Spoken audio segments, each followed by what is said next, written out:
नमस्कार जय जगन्नाथ। आज प्राय 4500 वर्ष पूर्व इजिप्टर एक आश्चर्यजनक पिरामिड निर्माण कर जहाँ आज पर्यंत लोक मान चकित कर जार नाम है द ग्रेट पिरामिड ऑफ गिजा, जहाँ 147 मीटर उच्चता विशिष्ट बननीति मनीष मान द्वारा जहाँ 1000 वर्ष पर्यंत सबुठार उच्चता विशिष्ट रही आसी। एते ओजन विशिष्ट पत्थर व्यवहार कर पूरा पिरामिड ओजन 6 मिलियन टन कहुच्छी। सबुठारु बड़ आश्चर्यजनक कथा जे याकू केमिति निर्माण करा जाइतिला। सेही काଳରେ ଲୋକମାନଙ୍କ ପାଖରେ କୌଣସି କ୍ରେନ୍ସ ନଥିଲା, ବୁଲଡୋଜର୍ସ ନଥିଲା କିମ୍ବା ମଡର୍ଣ୍ଣ ଟେକ୍ନୋଲୋଜି ବି ନଥିଲା। ତା ସହ କୌଣସି ଲୋକମାନଙ୍କ ପାଖରେ ଚକା କିମ୍ବା ଯାନବାହନ ବି ନଥିଲା। ତଥାପି ସେମାନେ ପିରାମିଡ ବନେଇଛନ୍ତି ଯାହା ଆଜି ପର୍ଯ୍ୟନ୍ତ ରହି ଆସିଅଛି। ଟିକେ ଚିନ୍ତା କରିକି ଦେଖ ଯେ 4500 ବର୍ଷ ପର୍ଯ୍ୟନ୍ତ କୌଣସି କୋଠା ରହି ଆସୁଛି। କେତେ ପ୍ରବଳ ଗ୍ରୀଷ୍ମରେ ଝଡ଼ ବର୍ଷା ଆସିଲେ ବି କିମ୍ବା ଭୂମିକମ୍ପ ହେଲେ ବି ଦୁନିଆରେ ଏତେ ବଡ଼ ଏତେ ପୁରୁଣା କୌଣସି ଜିନିଷ ନାହିଁ ଯାହା आज पर्यंत रही आसी। तो यह केउभଳି संभव है आसतु जानिबा।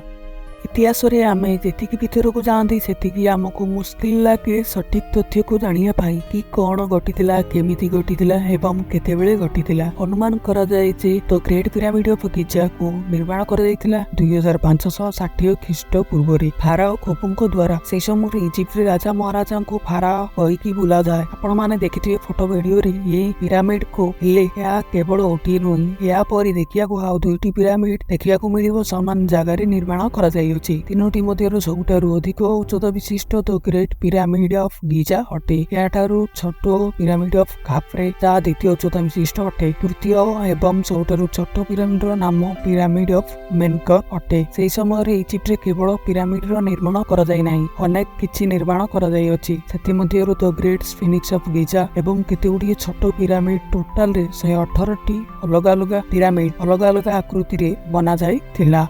एही मध्यरु केतेगुडी प्राकृतिक कारणरू भांगी जाइअछि। बहुत कम भल अवस्था रे रहिअछि। सबुठारु भल अवस्था रे थिबा एही तीनोटी पिरामिड अटे। कोन कारण थिला एही पिरामिड निर्माण पछरे? सबु तथ्य आधारित गला परे जणा पड़िला कि पिरामिड को राजा और महाराजांक समाधि रूप में व्यवहार करा जाउथिला। कारण इजिप्टवासी माने मृत्यु परर जीवन शैली को अगाध विश्वास करुथिले। सेमानंकर मनरे धारणा थिला कि मृत्यु परे जीवन शेष हुए नाही। मृत्यु परे सेमाने भगवानंक द्वार को जाइथांती एवं सेठारे निष्पत्ति हुए कि जे भल काम करे से पिरामिड भितरे बंची थाए। सेथिपाई राजा और महाराजा माने बंचिथिला बेले पिरामिड गठन करिथांती एवं सेथिरे निज पाई खाद्य, खजना, सभापत्र, कपड़ा इत्यादि सब जिनिस पिरामिड भितर रखी थांती। कारण मृत्यु परे काम आसीओ बोली। राजा महाराजांक मृत्यु परे सेमानंक शरीर को मम्मी बनाई काठ एवं पत्थर बाक्स भितर पुराई पिरामिड भितर रखी दिया जाउथिला।